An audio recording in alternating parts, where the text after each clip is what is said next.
জম্মু কাশ্মীরে ভূমিধসে নিহত ৩০।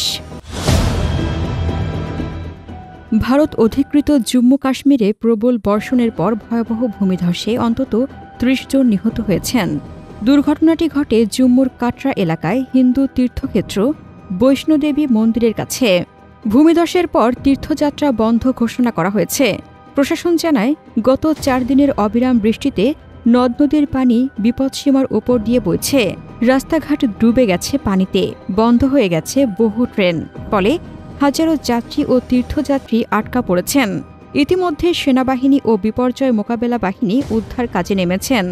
বাড়তি সহায়তায় সামরিক বিমান পাঠানো হয়েছে দিল্লি থেকে। মুখ্যমন্ত্রী ওমর আবদুল্লাহ জানান, প্রবল বর্ষণে যোগাযোগ বিচ্ছিন্ন হয়ে পড়েছে জম্মুর অনেক এলাকায়, এমনকি বিমানবন্দরও বন্ধ। এ ঘটনায় শোক জানিয়েছেন ভারতের কেন্দ্রীয় স্বরাষ্ট্রমন্ত্রী অমিত শাহ সহ রাজনৈতিক নেতারা।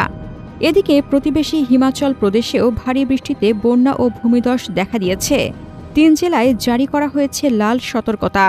জুন থেকে এখন পর্যন্ত সেখানে প্রাণ গেছে ৩১০ জনের। স্নাতুজ্জাহান হিমু, মিহান নিউজ 24।